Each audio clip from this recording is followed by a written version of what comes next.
try to do just the opposite. High fly ball, deep left field. Oh, 27 does it again. Gone. Fernando Tatis Jr. with a 2-run shot has the Padres on the board.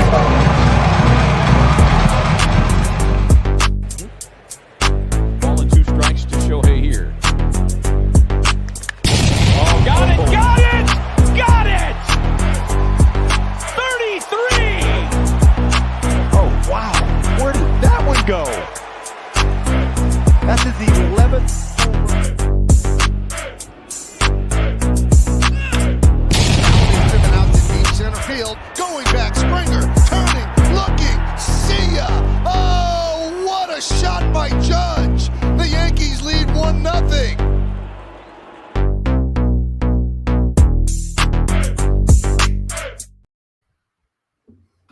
Hi, everybody, and welcome to episode 15 of our free baseball podcast. Isaiah may or may not join us here in a few minutes. He's got a couple things tied up. Lots happened in baseball over the last couple weeks. Oh, yeah. Or the last week even, since, you saw us last Monday, of course. Uh-huh. So just like always, let's start it off with the hot weeks and buy or sell. Let's start with the NL Player of the Week, Jake. Man, very close to my heart, Mr. Bryce Harper. Why don't you rattle off a couple stats about him and talk about the amazing week he's had? Oh, yeah. He's been killing it. And the craziest part is he's been doing it with a partially torn UCL all season. He's been the primary DH for the Phillies, being totally thankful for that new National League DH, of course. He led the majors with 1.1 F4 this last week. In 28 plate appearances, he batted .609 with 8 runs, 3 home runs, 8 RBI, and swiped 3 bags. That came out to a 1904 OPS, and he's just been killing it. We've been doing a buy or sell for these hot weeks so far, and I think this one might be one of the easiest buys we've ever had for the reigning National League MVP, Bryce Harper, trying to go back-to-back, looking insane. Yeah, I don't think there's ever going to be a time in the next 10 years that I'll ever say sell on Bryce Harper. I personally love Bryce Harper. I think he's, even now as the reigning NL MVP, I think he's an insanely underrated player. Everyone just kind of knows, oh, well, Bryce Harper, it's home runs. That's it. Like, well, no, he's a really, really pure hitter. He does a lot for the Phillies. And like you said, 1.1 F4 last week, playing with a torn UCL. The guy's just a stud. Insane athlete, worth every penny that the Phillies are going to pay him. Easiest buy in history for me. It's crazy to think that. Yeah, it's crazy to think that he's underrated now, because I remember like a few years ago after he won his MVP and he sort of had a few sort of down years for his level, and people were trying to compare him to Trout, that I thought he was one of the most overrated players in the MLB. His own not teammates, but his own players from around the league voted him as the most overrated player. I thought he was one of the most disliked players across the league because he was so cocky and wasn't putting up the numbers to go with that. But yeah, it's crazy to think that now he's underrated. Oh, and just a quick side note, I'm recovering from COVID, so apologize for me sounding sick. Got the COVID beard going. He's been cooped up in his room looking at baseball stats furiously for several days while he recovers. Bryce Harper's, he's a stud. I think it's crazy, like you said, that he's gone from overrated to underrated. I could argue even when he was overrated, people are still calling him so overrated that it's made him underrated. Like, everyone just kind of think overrated means he sucks, and that's not the case. Even when he was overrated, they were comparing him to Mike Trout, who's got a really strong case when he retires, if he continues the rate he's at, to be considered the best hitter ever. Really. So, when you compare someone to Trout, of course, that's kind of difficult. But, Harper's a freak. He's just insane, and everyone's known it. He's kind of Soto's kind of on the same trajectory. They both came up super early. But yeah, easiest buy in history for me on Bryce Harper. Going on to the AL side of things, Tariq Skubal, I think I pronounced that right. He had 0.6. I think it's Tarek, like Derek. Yeah. Okay.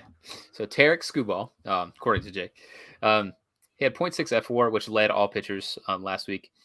He had a start in Oakland on the 10th, where he went 7 innings, gave up 3 hits, no runs, 3 walks, 5 strikeouts. Just the 9 whiffs though. 27%. It's what called strikes plus whiffs. Correct. percentage.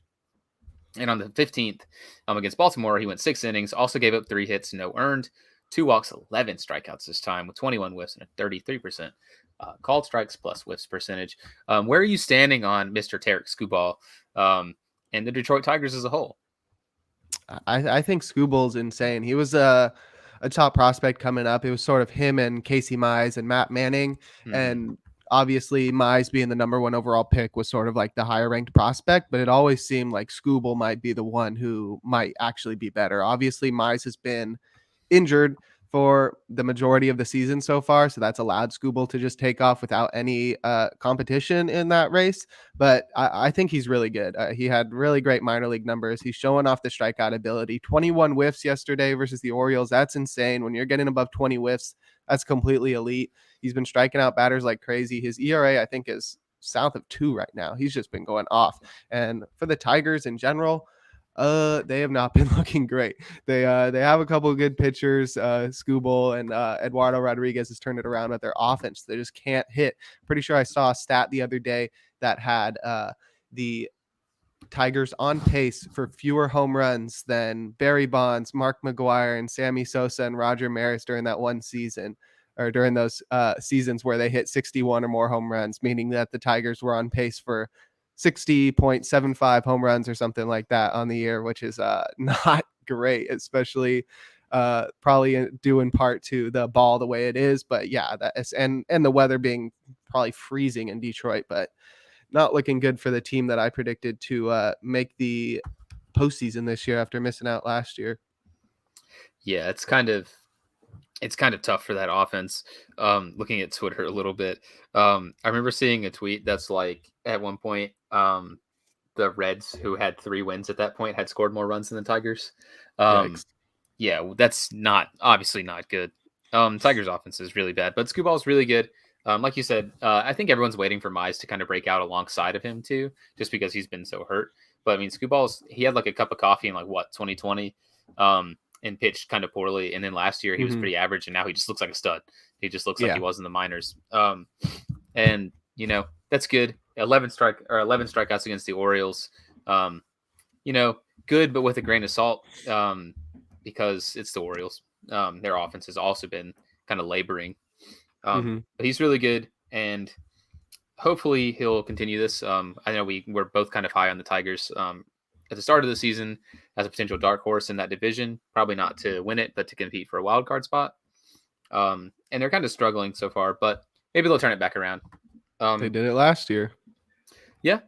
So maybe they'll get hot at the right time, kind of like the Cardinals did last year, and sneak in with the extra wild card spot. Talking about some demotions that kind of took us by surprise from the past week. I mean, there were several players that, some surprised me and some didn't. Like Akil Baddoo got sent down, and I know he's been struggling in a bad offense, but I don't understand why they'd send him down either, just because who else is really going to play for you? It's not like you really have a stud in the Tigers' current big league roster to just plug and play and be like, here you go. Here's more bats that Baddoo is going to have. Who kind of took you by surprise the most? I know we've got a list that we'll all talk about, but who from this list really surprised you the most?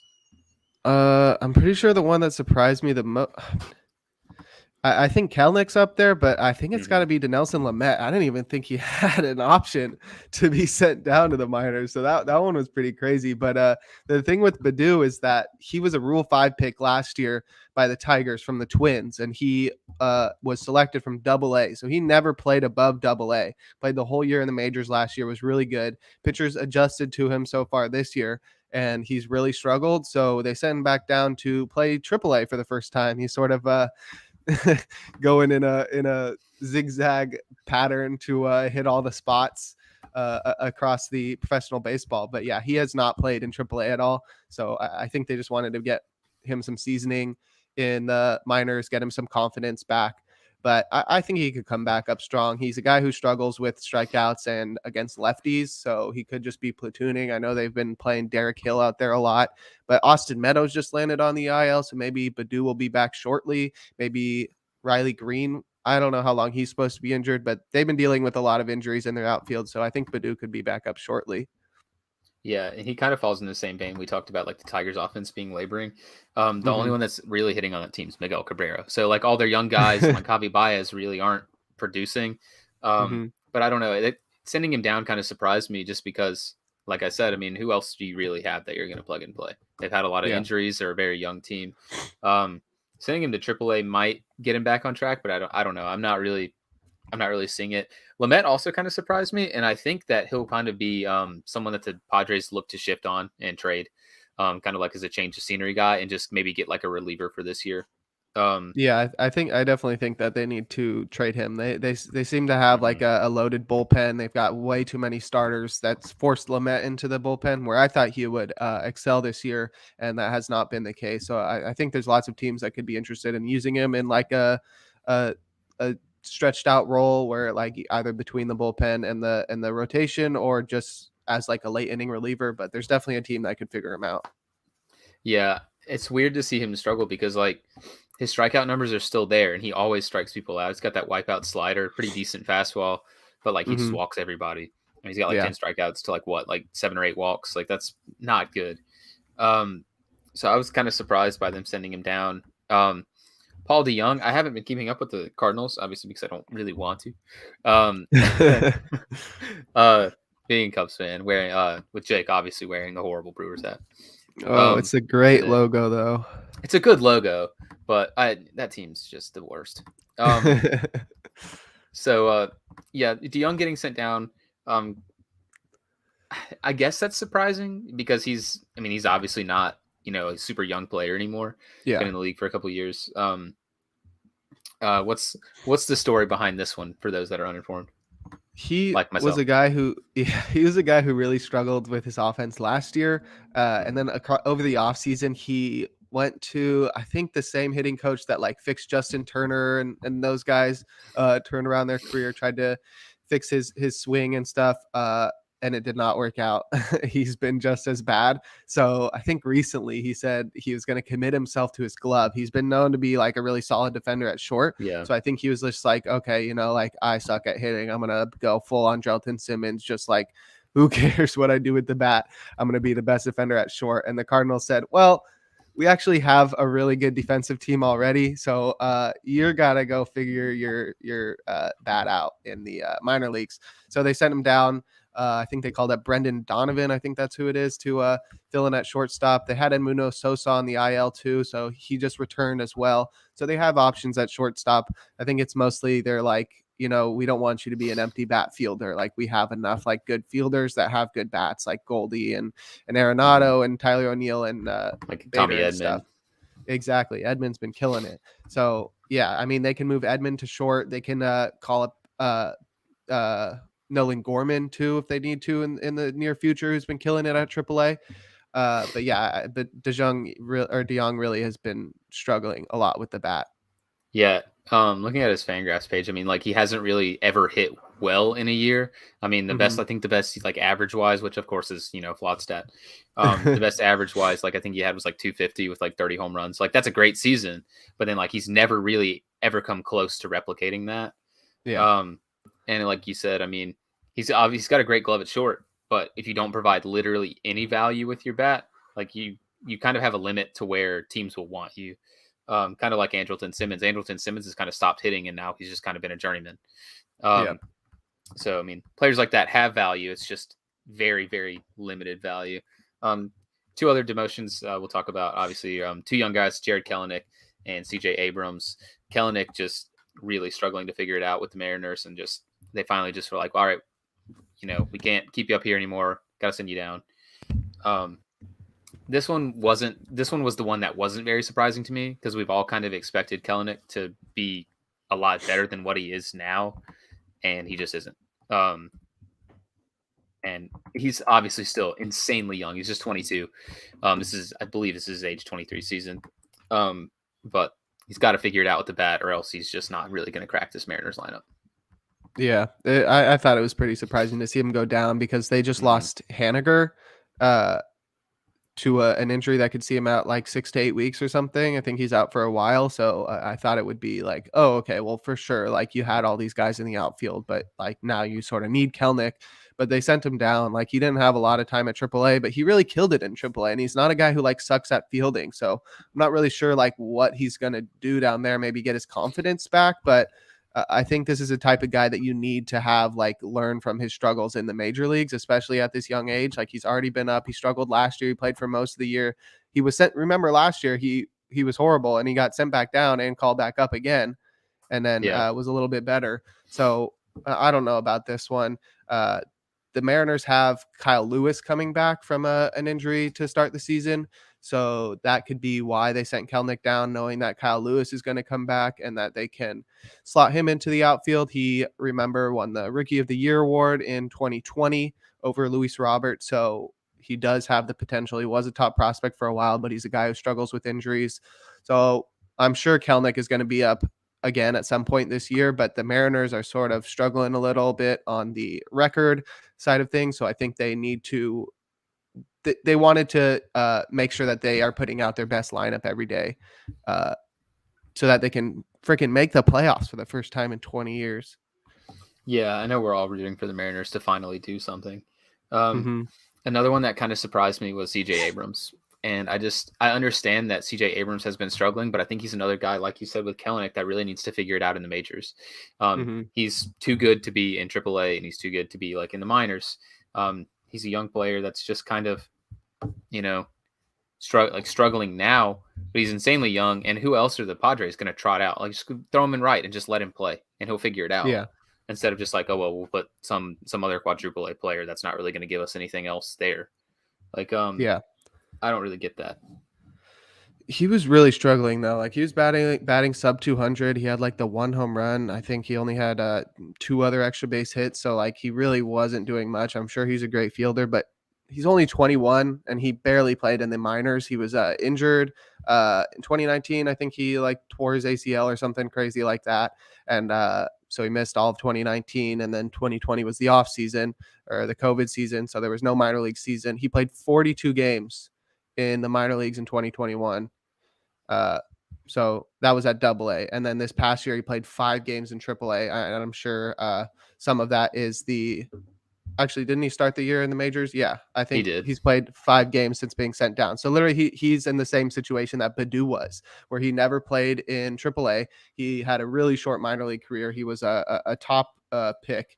He was the 6th pick in the 2019 draft. So like, he's really had a quick rise to the majors. So I think he's a guy that could actually really succeed from getting some more seasoning in the minors, getting all of his mechanics down and getting it into his head that, I am a major leaguer. I am one of the best prospects that there are. So I think he's a guy who can actually take something from this minor league demotion. Yeah, I'm not sure. I'm not in that same boat. I mean, his last 7, he's been a lot better than what he was to start the season. I think at that point, you just kind of got to let him ride it out. They don't really have anyone else that's really worth much to throw out there in place of him.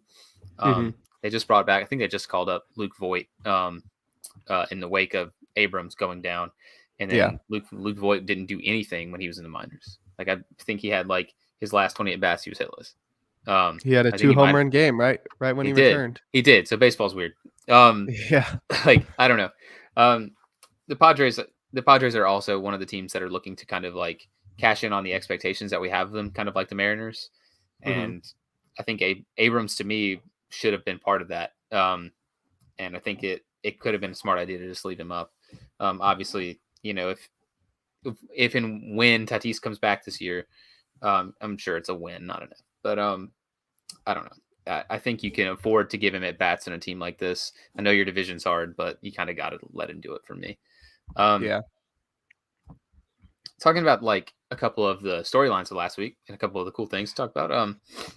We talked about big comebacks and not stopping playing, unwritten rules, everyone getting mad, scoring too many runs.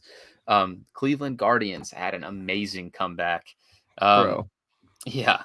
Run it down for us, Jake. That game, this has got to be like game of the year right now. It was insane. We had some horrible misplays in this game, some errors by both sides.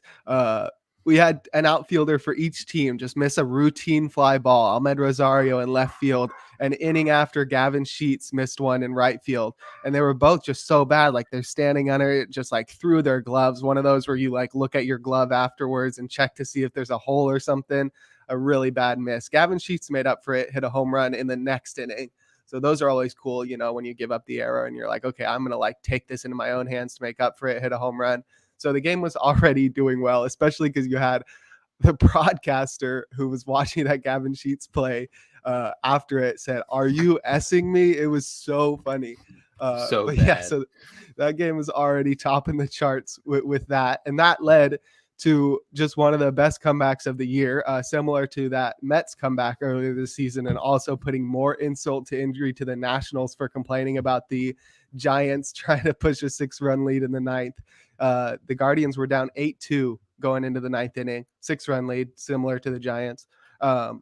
They hit a home run and they scored on an error, and then they hit a grand slam down 4 to tie it and send it to extras. And then in the top of the 10th, they took the lead, but they gave it up again in the bottom half of that inning. And then in the top of the 11th, they hit another 3-run shot to seal the deal. And those big home runs, the grand slam and the 3-run shot, can be accredited to Josh Naylor, who had one of the best performances you'll see all season. Man went 3 for 5 with 2 runs, 2 home runs, 8 RBI, a double and a walk. An incredible performance, even without the caveats that come along with the records that he broke. He's the first player in Major League history with 2 3+ run home runs in the 9th inning or later. So he had the grand slam in the 9th and then the 3-run shot in the 11th.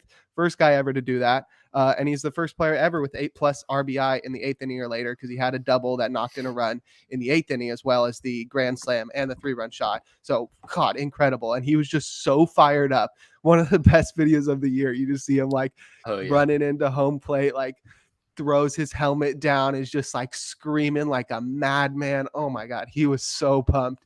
That one of the best moments of the year so far. Yeah, and it's such a good moment for Josh Naylor, who had that horrible injury last year. He break his leg on an outfield collision, and then just now coming, horrible, and coming back, and he's been really, really good so far. For Cleveland, whose offense has been surprising. I know we kind of dogged them for not signing anybody, in the offseason, like for their offense, because they're like, oh, this offense sucks, it's not going to get them anywhere. Like their offense has been really good with like Kwan, Owen Miller, J Ram, and Naylor. Like Naylor is balling out. He's almost hitting like 350. He's got more RBIs than he had last year. Actually, I just looked that up. He's got 22. Insane. He had 21 last year. Yeah, good for the Guardians. Awesome moment. Good for Josh Naylor. So glad to have him back. He's another exciting, pretty young player. I know he's not the youngest anymore, but yeah, he's still 24. He's still but he's not. It feels weird calling him not a young player because there's all these babies in the league now, like with like J-Rod. Yeah, he was a top 10 pick just a few years ago. So don't forget that he is a guy that has really good potential, prospect pedigree, and he has this type of power where he can hit 2 home runs and brings this type of fire, and he strikes out less than 15% of the time. Like I think he's going to be a special hitter. If you have a dynasty league, a dynasty fantasy league, definitely go swoop Naylor if he's available. I think he will be really good if he can stay healthy. I think he just went down with COVID, so I know how it is, Josh. Oh yeah. So just another reminder also of just how bad the Padres lost the Clevenger trade, because Josh Naylor was part of that, along with Owen Miller and Cal Quantrill. They got super fleeced. Insanely fleeced. Another exciting game. The Angels blowout and a no-hitter. 12th no-hitter in Angels history. That feels like a lot. It's like a lot for because they had Nolan Ryan on their team. Well, yeah. He probably had 11 of them by himself. Reid Detmers throws the 12th no-hitter in Los Angeles Angels history. He went 9 innings, obviously gave up no hits, no runs, just 1 walk, 2 strikeouts, 108 pitches. He's the youngest starting pitcher to throw a no-hitter since Anibal Sanchez in 2006. I was with the Marlins, no? Probably. Was it with the Marlins or the Tigers? Probably the Marlins. He wasn't on the Tigers until like 2013. Yeah. So also AL Player of the Week, obviously throw no-hitter, going to get there. more fun things happen in this game. Brett Phillips sighting on the mound. He seems like the designated go out there and just throw a bunch of junk to get outs. And a blowout. Fun. Yeah. Always awesome to see Brett Phillips. He always looks like he's having fun playing baseball. Gave up an absolute nuke to Mike Trout and a rocket double to Shohei Ohtani, 109 miles per hour off the bat from Shohei. Also, pretty sure he gave up the home run to Anthony Rendon, who was batting lefty. Anthony Rendon hit a lefty home run off of Brett Phillips. It says this was the first pitch. Was this the first pitch he threw? I was watching it live. I think that's what it was. It might not. No, it wasn't like the first pitch that Phillips threw, but it might have been the first pitch to Rendon. That's what I recall from my memory. I don't remember. I'm not 1,000% sure. That game was insane. Yeah, either way, Rendon hit a lefty nuke off of Brett Phillips. His first lefty at bat in his entire career, obviously, because he's a right-handed hitter. Now it's 1-for-1. The home run can't get any better than that.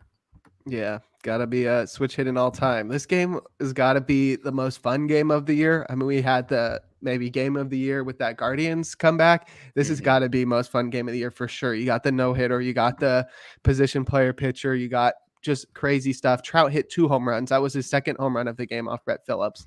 A note about Detmers. He's only 22 years old. He was a first-round pick in the 2020 draft. So he's been crazy. I think it was 2020. It might have been 2019. Pretty sure it was 20. Nonetheless, he's been insane. Crazy to just get 2 strikeouts, just like a minimalist pitching line, a walk and 2 strikeouts, just like trying not to have any counting stats for the day. He was so close. But yeah, an incredible performance from such a young pitcher. He got some help from the BABIP gods for sure, but still super dope to see the first, like people like to say, the first real no-hitter of the season so far after the Mets combined no-hitter. We got another one this week too. That's maybe the funniest no-hitter of the year for sure. But yeah, congrats to Reid. Incredible performance. That Brett Phillips sighting, bro. I tuned into this game for the final 2 innings just to see if the no-hitter would happen, like how a lot of people do. They see it on their MLB TV like, oh, no-hitter, I'm going to tune in. So I tune in. I think Detmers finished up the 8th, and then Phillips comes out for the bottom half of the 8th. And I was just like, oh yeah, Brett Phillips sighting on the mound. Like I tweeted it. And then like he gives up a single or like rolls a fielder's choice to get the guy out at second. And then Trout comes up and I was just like, oh shoot, we got Trout, Ohtani, and Rendon due up against Phillips. Like this is going to be amazing. And Trout's just like, oh my God, you were right. Just like a freaking nuke, just destroyed one. And then Ohtani comes up and nearly does one better. He hits it off the wall, but it was just crushed. Like the fact that you can get a 50-mile-per-hour pitch and turn it around for a 109-mile-per-hour double is just insane. And then Rendon came up, and the funny, I couldn't believe my eyes, man. Was wearing a left-handed batting helmet, and I was just like, oh my God, what is he doing? And I couldn't believe it. I'm pretty sure it was the first pitch, might have been the second pitch, but he hit a home run. I couldn't contain myself. It was insane. I couldn't believe what I was like tuning into, especially after Detmers finished off the no-hitter. But the funniest part for Rendon is that he was still wearing his shin guard, and it was on his back leg. He forgot to switch it. I was like, bro, you're going to get the right helmet and not. Yeah, I thought it was really funny. But yeah, that was a really fun game. Really shows how fun baseball can be, especially because the next day you saw Ohtani pitching to Brett Phillips. So yeah, pretty incredible series there, and one of the most fun games of the season. Oh yeah. Another bit of history in the past week. The man represented by your hat today is Christian Yelich. He hit for the cycle last week. He's the 6th player in MLB history now to hit 3 cycles in their career. Congratulations, Christian Yelich. Boo. But he did it against the Reds. So, every single one of his cycles also against the Cincinnati Reds. Reds crazy. Once again in the mud.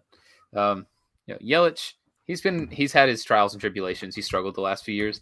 Hasn't been as good this year as they'd obviously want him to be, paying him that amount of money. But I think he's getting back on track. Yeah. So hopefully Yelich for the Brewers fans and for baseball as a whole, he's a good player. You get back on track after he hits this cycle. He definitely has been getting on track. If the viewers have been reading my top fantasy performers of the week for the last 5 weeks, it's been going out, but the last 2 weeks, Yelich has made it. He was the only offensive player to make it in back-to-back weeks. So that tells you he's turning around a little bit, at least a little bit for sure. Doing a lot better than he was the last couple of seasons. I think it has to do with him being healthy. He's getting his launch angle up, getting the ball in the air. But if you want to put an all-cycle team together, you've got two active players that are some of the best. You got Trey Turner and Yelich are the two active players with at least 3 cycles. So pretty crazy for Christian Yelich, especially that it was against the same team all 3 times. I can't believe that. That's just like, that doesn't make any sense. It's like he's like, he loves beating up on the Reds or for some reason. But yeah, crazy for him to do it again. Now he's just I don't think anybody's ever had 4. So he just needs to face the Reds again. Yeah, he faces the Reds again at some point this year. He just do it again. For sure. Yeah. Yeah. Speaking of the Reds, Reds in the mud again. They're 6th team in Major League Baseball history to have lost a no-hitter. They lost a game in which they no-hit the Pittsburgh Pirates 1-0. Hunter Green was the starting pitcher, and I believe he went 8 innings. It's either 8 innings or like 7 2/3 or something like that. 7.1. Yeah, something like that. And Hunter Green loses the no-hitter, dominant pretty much. Well, didn't lose the no-hitter, pretty much dominant through the entire game. Walked a couple. More than a couple. Yeah, more than a couple. 5. Did he walk it? I said, well, when he got pulled, did he walk it bases loaded, or did he walk 2 to start the inning? Yeah, he walked 2 to start that 8th inning and got 1 out, and then got pulled for Art Warren. Yeah, Art Warren. I think he gave up. I think he also walked another guy. Yeah, he walked another, and then gave up. And then gave up a fielder's choice. Yeah. Yep. And the fielder's choice, obviously, the only run for the Pittsburgh Pirates. I almost said the Penguins. Think about hockey. Pittsburgh Pirates beat them in a no-hitter. It doesn't officially count as a no-hitter because I think because they lost. I think they don't register games that end in a loss as a no-hitter for whatever reason. But the Reds have a no-hitter in which they lose. So I don't think they'll be too upset about that not being in the history book that they had a no-hitter that they lost. Hunter Green after the game said, it is what it is. There's not much else he can do about it.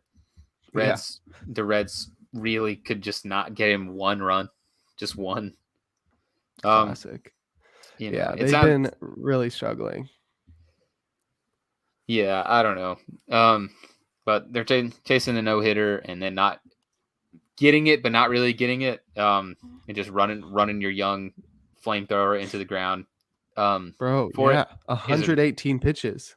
That's a Reds thing to do. So yeah, I couldn't believe my eyes when I tuned in. He was just like, he had surpassed 110 pitches. And I was like, oh man, like this guy's a rookie who's like known for having an injury history, like throwing super fast. Like you got to get him out there. Like I know it's already the 8th inning and you sort of want to let him try to do it. But yeah, he was laboring. He had thrown a ton of pitches. Luckily, David Bell took him out before that 120th pitch, which might have been it for his career at that point. That's like sort of Johan Santana-esque first no-hitter for the Mets, pushing him super hard and ruining his career. But nonetheless, they did get the no-hitter. The reason it's not an official no-hitter, though, is not because they lost, but because it was 8 innings. 8 innings, that's right. Yeah. So, yeah, Art Warren came in, blew it. It's the first time this has happened since Jared Weaver in, I can't remember what year he did it against the Dodgers, threw a no-hitter. His team lost. Incredible. They're the 6th team in MLB history to do that. It's just not only is it insult to injury, but it's just like the perfect encapsulation of the Reds season. Like they've been so bad that even when their pitchers don't allow a single hit, they still lose. Just incredible. Yeah. They're now they actually didn't they win 2 series like in the last week? Yeah, they were doing a little better recently. Yeah, they have 9 wins now. Congratulations, Cincinnati, on your 9th win at some point. They'll probably get a couple more, maybe 4 or 5 by the end of the year. I don't have much confidence. Another thing, one of the big storylines that's been talked about by fans and by players, there's been a couple players that have spoken out against it.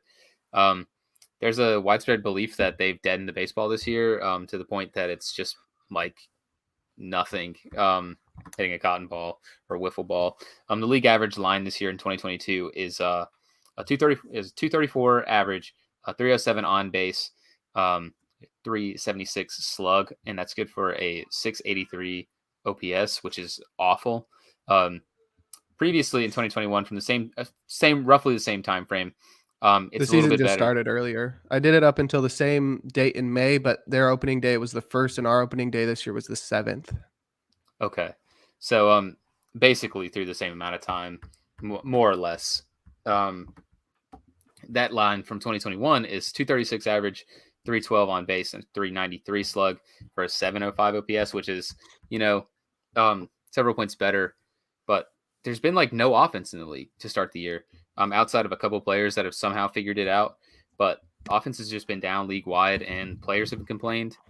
Fans are obviously complaining. I mean, no one wants to go watch games where, a player will absolutely destroy baseball and it'll like perfect launch angle, perfect exit velocity, and it'll just die at the track. Like, well, what's the point?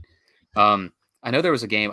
It was the Pirates playing somebody, or I think it was Avisail Garcia, had a Diamondbacks and Marlins. Diamondbacks and Marlins. That was it.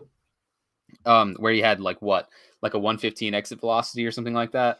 I think it was like 108, and it had the same exact exit velocity and launch angle as a Jorge Soler home run. Yeah, and the ball I don't even think it made it to the wall. It died like at the warning track. I think it hit off the wall, and the other one went like 15 rows back, and people are trying to figure out like what is causing this. Like, it can't just be like backspin, topspin, that kind of stuff on the ball, Like, I don't know. It's like there's something we're miscalculating. Like you said, people think that there's a dead ball. It's not only the ball though, because last year we had the implementation of this new ball. I literally sent like a massive email to my grandpa explaining this to him, because he likes to like say like, oh, I saw this thing about baseball. And I'm like, okay. I don't want him to be misled by like whatever he's reading in the Sporting Green or whatever in the newspaper. So I'll just explain the whole thing to him.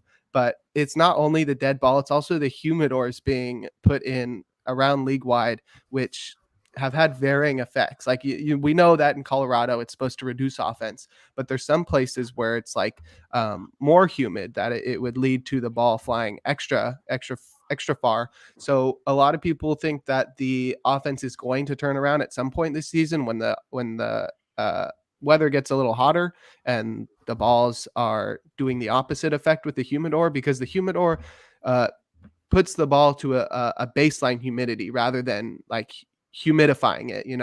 It's more of just like keeping it at a baseline. So when you're in a place like I don't know, let's say San Francisco, where it's like super humid and stuff, or Atlanta in the summer where it's just like absolutely horrible, or Washington DC, like these balls are going to be less humid and than the surrounding air, and they're going to fly. But right now they're like more humid, so they're sort of flying like waterlogged baseballs where they just won't go. So you not only have these new baseballs that are more dead, more tightly wound, they fly less far in the air, they have more drag on them, and a lower coefficient of restitution, which means they're less bouncy.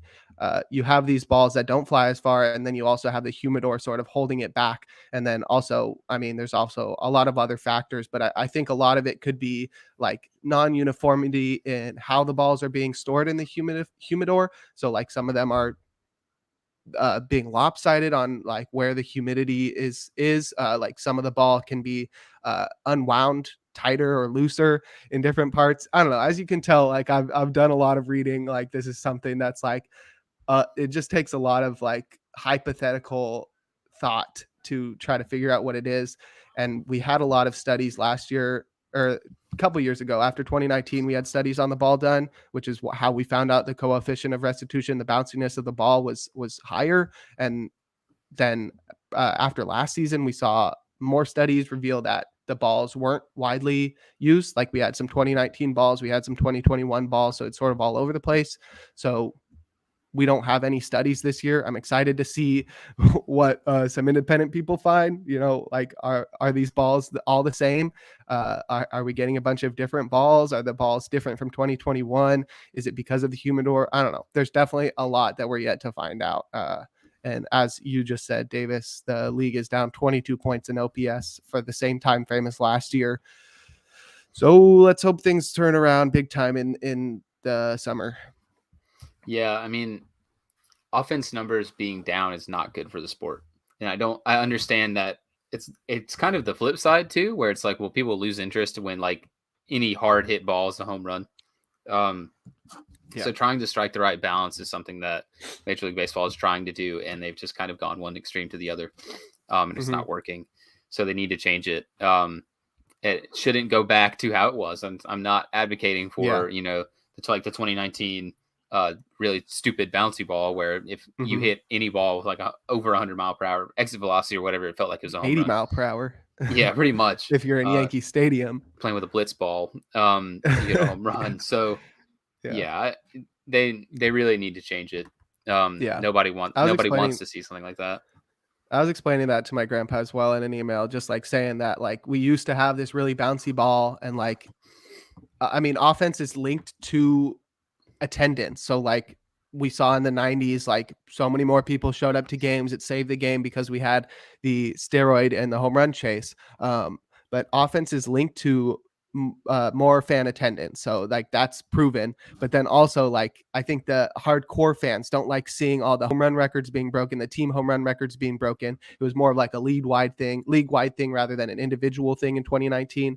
But I think a lot of people were like, oh, like these records are sort of invalidated because it came in the juiced ball the juice ball era. So like, I don't know. I don't want records to be invalidated. Like, I don't know. I just want freaking uniformity. I want MLB to have accountability for this. I want them to be transparent through all of this. Like they said they were using a new ball this year. They said like the humidors let you have transparency and uniformity, but I don't know. There's just so much up in the air right now. I really hope things start turning around without them having to implement any new balls or anything.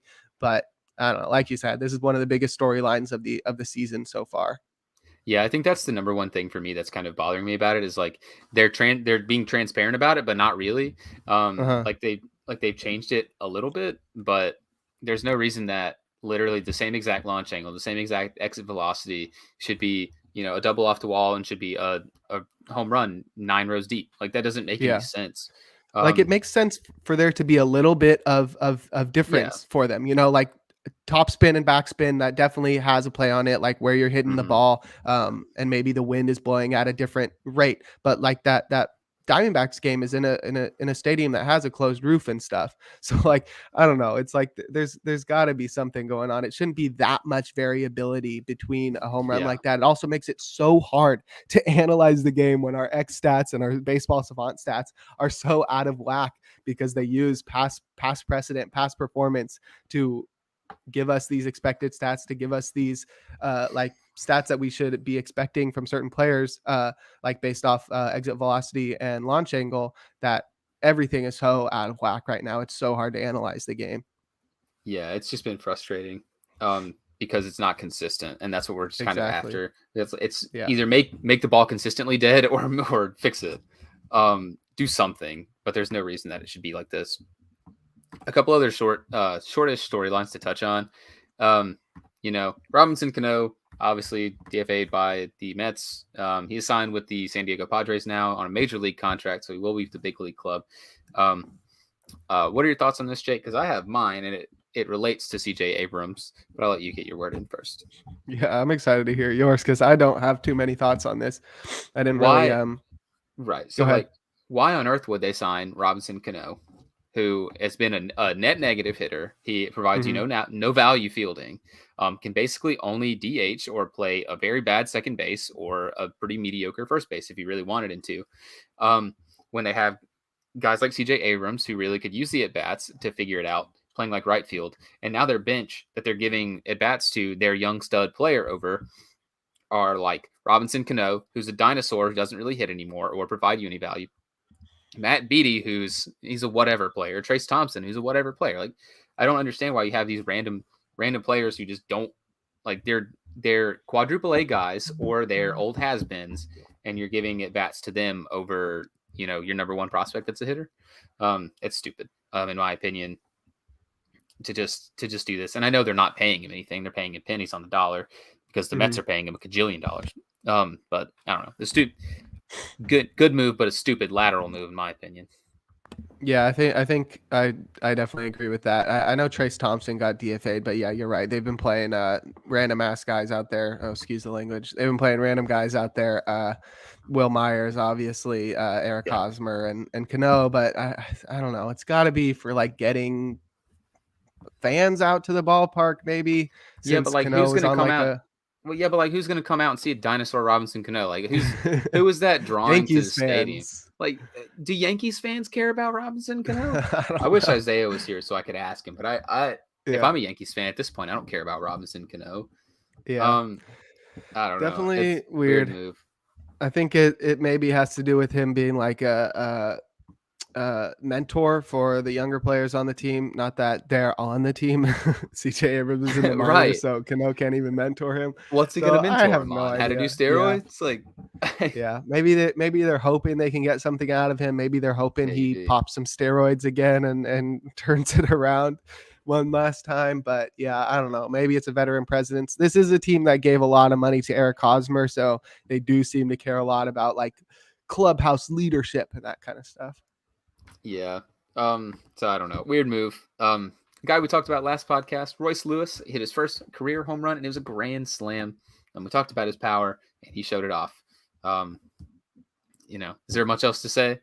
I don't think so. I just wanted to note it was pretty cool. We've had a lot of like first home runs so far this year because we've had so many young players debuting. But yeah, it was so sick to see Royce Lewis get a grand slam for your first home run. The only thing that can be better is like the home run in your first career at bat. Those are always really cool, but a grand slam is pretty dope. Yeah. Speaking of young players, Chase Silseth became the first player to debut from the 2021 draft. He was drafted in the 11th round, and he's the first. So now he's the first player to debut from the 2021 draft. So a couple of players to debut from 2010 through 2020.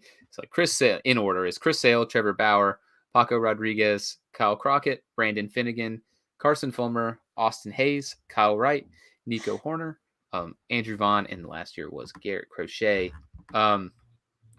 Really cool to see. Obviously young players coming up this early is always surprising, but yeah, cool moment. Cool to see. Yeah. He was pretty solid in his debut. I think he went 6 innings. He either allowed 1 run or no earned. I think he struck out 4. It's a pretty solid outing. But as you can tell from those names that you just listed, it's like really there's a big variability between the first player to debut from each draft. They can either be like all-stars like Chris Sale, Trevor Bauer, Boo, and maybe soon to be Kyle Wright, and some guys that have shown potential like Austin Hayes, Horner, Vaughn, and Crochet, who's recovering from Tommy John surgery right now. But a lot of those guys are like the first round guys, like it's like a top guy who's played through his senior year of college. They're already like 21, 22. They're going to become that they were drafted so that they could debut soon. But those guys, they can have a lot of variability. A lot of them can just be like reliever type guys. Silseth seems to be a guy that was drafted by the Angels for this exact purpose, to like come up really soon. I think he was pretty solid in the minor leagues. I don't think he's a guy with the highest ceiling, but he could be just like a solid pitcher. I mean, you never know with a guy that just made one debut. We didn't get to see a lot of him in the minor, so it's sort of hard to like project him any further. But dope. Congratulations, Chase. That's sick. You're the first guy. You got that to have on your Wikipedia page for the rest of your life. Yeah. Congratulations to Chase Silseth. You're wearing the Brewers hat today, so I'll let you take the reins here for this next little storyline to talk about. Yeah, bro. I was so pumped about this one. I've had Aaron Ashby on my home league fantasy team the whole year, and I was really considering dropping him because his last appearance was a start, and he really struggled. I think he gave up 6 earned. So I was like, all right, I'm going to give him one more chance. It was really hard to hold on to him. It was like 6 days, but it completely paid off as the man went off yesterday versus the Marlins. He went 4 innings, no hits, no earned, no walks. He struck out 8 batters. and he got a save, a 4-inning save. Incredible. It was a 25-point outing for my fantasy league, which is absolutely insane. Like a closer gets 10 when they have a clean inning and strike out 2 and get the save. So a 25-pointer, that's like a really good start. I couldn't believe it. Ashby threw 55 pitches. That came for a 42% CSW percent, which is incredible. Like we were talking about Scooble earlier, he had that 11K start and he had a 33%. So when you're over 40%, that's like elite ace level. He had a 44% whiff percentage, which means on 44% of swings against him, they were whiffs. They were swing and misses. On an individual pitch level, he had 6 whiffs on his slider for a 50% called strikes plus whiffs. His curveball went for 3 whiffs for a nice 69% CSW. And then the sinker even got 3 whiffs for 28% CSW. It was really great performance. It definitely gave me some confidence to keep him on my fantasy team, but it also showed everybody the potential that this guy has and that he could be a member of the Brewers rotation going forward, or just keep switching back and forth between the bullpen and the rotation like he has so far. But he's got some incredible stuff. So when he's going, he's really good. Yeah, the Brewers have just consistently shown that they develop pitchers almost like no other team. And it's frustrating from a division fan, but I love pitching. It's personally my favorite part of baseball. Seeing nasty pitchers. Aaron Ashby he's disgusting. So he's another pitcher that the Brewers seemingly plucked out of thin air and have turned into potentially, a stud. Talking about pitchers, Albert Pujols pitched for the first time. I believe this was yesterday. In his 22-year career, last night. He is now the oldest player to make his pitching debut since Lena Blackburn in 1929. He is 42 years old in 119 days. And he gave up a home run to an opposing position player who was also pitching, Luis Gonzalez. He kind of got trashed in the start. And I sent Jake a goofy tweet that was like, this guy's got a 36 ERA. And I'm supposed to believe that he's supposed to be, a career or a first ballot Hall of Famer. Don't think so. Albert Pujols got to pitch. That's cool. Congratulations, Albert. Everyone, I'm sure every position player wants to do that at some point. It reminds me of when Ichiro pitched for the Marlins really late in his career. I don't know if you remember that, but he got to pitch on the mound. This is very similar to that. Pujols is not a guy that looks like a pitcher. It was pretty funny to see him go out there for a guy that's played for more than 2 decades. Pretty great. Like you said, second oldest player since 1929 to make his debut. You also said gave up a home run to Luis Gonzalez. He also gave up a home run to Joey Bart, which decided my Dynasty League matchup this week. I was literally down by 70 plus points entering yesterday, and I outscored the guy by 75 points, all thanks to Carlos Rodon blowing up and Joey Bart hitting a home run off of Albert Pujols. So that was an incredible comeback by me, but also crazy pitching performance from Albert Pujols, giving up a couple dingers, 3 runs. Not the best, but I mean, it's been a fun season so far. That's all I can say. We've had lots of firsts, lots of notable performances just this last week. This last week has been record-breaking in so many facets. Baseball is the greatest sport there is. That's all I can say. Yeah, love baseball. It's the best. Joey Bart, though, hit a home run. My prediction for him to win in a Rookie of the Year is still alive, baby. Still alive. He's going to turn it around. Let's hope I don't so. Believe, I don't believe you, Jake. I don't believe you. He's the GOAT. He's the GOAT. He's gonna prove me right. Shout out to Joey Bart hitting a home run off of Albert Pujols. With that note, I think it is an excellent time that we bring in the closer, Jake. Speaking of relief pitchers, bring in the closer. How about that? Excellent. It's Albert Pujols. Yeah, no, Albert Pujols. I'm kidding. We got Hoyt Wilhelm this year. This one was suggested by Davis prior to the last episode when he saw that we had Raleigh Fingers going. He suggested Hoyt, one of the first modern closers, maybe not modern. He was sort of very different than any other closer you've ever heard about. So we got just as long of a bring in the closer, maybe even longer than Raleigh Fingers. This one took a while. This guy has the longest Wikipedia page for a baseball player I've ever seen, at least for a relief pitcher. But get that COVID cough out and let's get to it. 21-year career for Hoyt Wilhelm. He started out his career out with the New York Giants. Whoa, what are we talking about? Football? No, the Giants used to play in New York before they moved to San Francisco. He started his career out east with the Giants, moved to the Cardinals, the Indians at the time, the Orioles, the White Sox, the Angels, the Braves, the Cubs, and the Dodgers. And that doesn't even include one of the teams that he was a member of but never pitched for, which we'll get to way later on. This man's had a long career. He debuted in 1952 at the age of 29, thanks to a stint in the military during World War II. And then he played in the minor leagues for a little bit. But yeah, he didn't debut until 29. He was a starter when he was in the minors. But when he was called up by the Giants, he had a great rotation.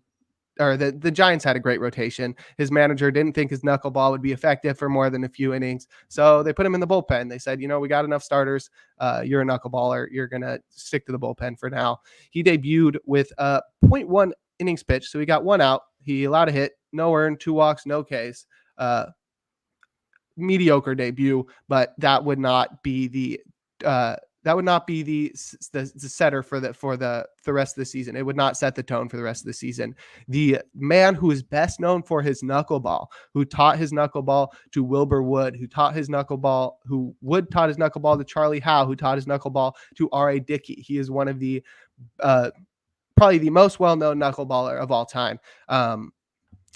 That's what he came up with. And he was put in the bullpen, and he most notably, maybe not most notably, but in his first MLB at bat, he in his rookie season, he hit a home run and then never hit another in 432 plate appearances for the rest of his career. Incredible note there. The Wikipedia page for Hoyt really helped me out here because there is so much that you don't see on the Baseball Reference page. What you do see on the Baseball Reference page, though, is that he had a really great rookie season. He led the majors with 71 games pitched. He had a 15-3 record, which came out to a major league best 833 winning percentage through 159 and a third innings pitched. Led the National League with a 2.43 ERA. There's his first ERA title. And somehow he qualified because they didn't play 162 games back then. I think they played around 154. Don't totally remember. But yeah, 2.43 ERA, 1.16 WHIP, and 11 saves in that first season of his that led to a second overall finish in National League Rookie of the Year voting and 4th in National League MVP. And we are just getting started. He got the nickname Old Sarge. I'm sure that has to do with him being in the military and being old. And he made his first All-Star team in his second season. In 1953, he led the National League with 68 games and 39 games finished through 145 innings, to lesser effect than his rookie year, 3.04 ERA and a 1.41 WHIP with 15 saves and a 71 to 77 strikeout to walk ratio. So he really was not controlling that knuckleball to the best of his effects, to the best of his efforts. I think a lot of people noted that Wilhelm was not the when he threw that knuckleball, he didn't know where it was going, and I don't think anybody knew where it was going, and that's sort of what made him so effective and sort of what bit him in this one season with the walks. He didn't play in the All-Star game because the manager didn't think the catchers could handle his knuckleball, as a matter of fact, so that was a good way to debut in the All-Star game. Then the next season, just a wonderful first 3 seasons for Wilhelm. He won the World Series in 1954 for the Giants. That was the last time they won the World Series until 2010. He led the majors in win percentage once again, finished 15th in National League MVP voting, and his catcher somehow set the record, the MLB record, with 4 pass balls in an inning. If that adds even more to the fact that people could not handle his knuckleball. He had some mediocre seasons for the next few years, a couple for the Giants, and then he pitched for 4 teams in 3 years from 1956 to 1958. He was traded from the Giants to St. Louis, struggled in St. Louis, was claimed by the Indians. Then the Indians catchers couldn't handle him, so they just let him go, let him be claimed by the Orioles. He threw the first no-hitter in Baltimore Orioles history. They used to be, I forget where else they were before that, but when they moved to Baltimore, he was the first player to throw a no-hitter for that team, and that was just his 9th career start. As we know, he is here closing out the game as the closer. So he threw a no-hitter. Probably the only closer we'll talk about that has thrown a no-hitter. Nonetheless, Baltimore catchers also struggled with his knuckleball in 1959. They set an MLB record with 49 pass balls on the year just from him. He still made his second and third All-Star teams. Back then, they had 2 All-Star teams. Really weird, in July and August. But he made them both. He threw 226 innings that year with a 2.19 ERA that led the majors. There's another ERA title and a 1.13 whip. This was a guy that could throw that many innings because he threw the knuckleball. This is what allowed him to pitch so late into his career. It's just like he didn't put any pressure on his arm because he was only throwing that knuckleball.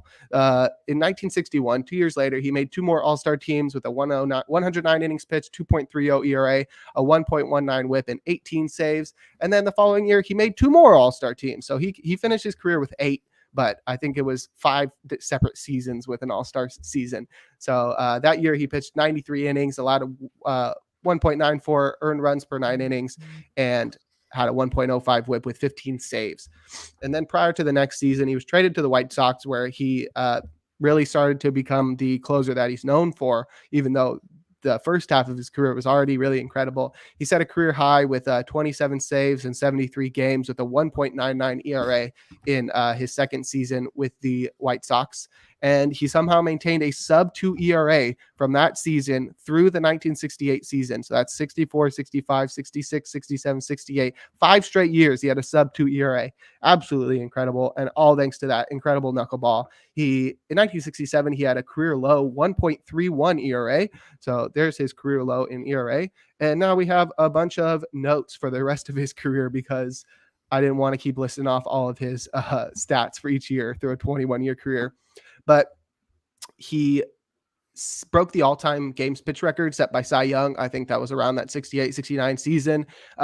He also set the record for consecutive errorless games by a pitcher, so he was a solid fielder on the mound. He has the career record for career victories in relief and games finished and innings pitched in relief as well.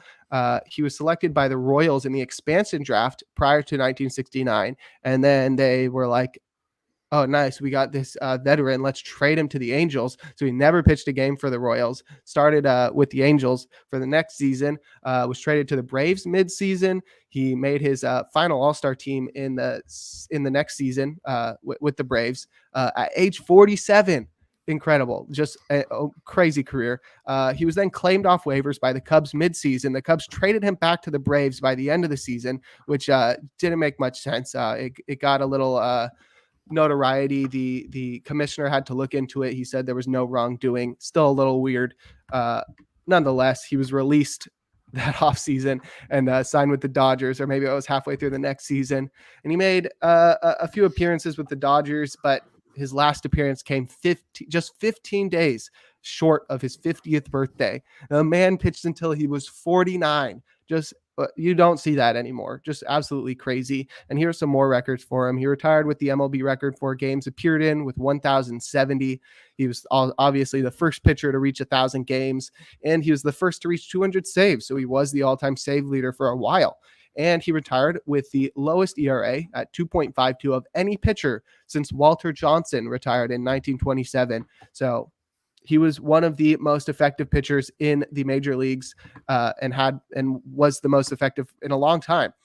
He was also inducted into the Hall of Fame 15 years later in 1985. He was the first relief pitcher elected to the Hall of Fame. So that's another note for the legendary Hoyt Wilhelm, in his career, he finished with 46.8 Baseball Reference WAR, 2,254 innings pitched, 1,610 strikeouts, a 2.52 ERA, as previously noted, and a 1.13 whip. And that came with 228 saves, which are still the 43rd most of all time. But that's Hoyt Wilhelm, the knuckleballer who had just the incredible career that lasted almost until he was 50. This is probably the longest bring in the closer we've had, but there was lots to note. This man had a storied career that ended in the Hall of Fame. So that's it. That's the guy to close this podcast down with a few floating 70-mile-per-hour knuckleballs. The GOAT, the king of the knuckleballers, starting off the fraternity. Sure. I wanted to talk about him on the podcast because it's so cool. We normally try to alternate like modern closer, or at least recent memory, and then like a historical one. And he was like the game's first really, really dominant closer. So I'm glad he was here to be able to close out the podcast. And that's all we got for the day. Wait, shut it down. We're about to get out of here. So make sure you check back with us. Are we still taking a break next week, Jake? We might not. It depends. My brother just tested positive for COVID. He's supposed to be graduating college next Sunday, so I would not be home. But if we can't go because he's still testing positive, then the podcast will be on. If not, we'll go on Wednesday, most likely next week. So make sure you follow us on all of our socials. They're at the bottom of the screen, obviously at DVS Bird, at Jake Crumpler, and at Isaiah2896. See all of us. See all of us on Twitter. Roast us, do whatever. Make sure you also follow the Athletes Hub on Twitter and all of their social medias. They obviously present our show. We love them. They're the best. Yes, we're all writers for them, so we've got to say that. But we do love it. And make sure you read all of our articles at the athleteshub.org. I will remember that eventually. And make sure you read all of Jake's articles on Pitcher List. He's putting out a lot of great stuff. So that's all we got for the week. And just check back.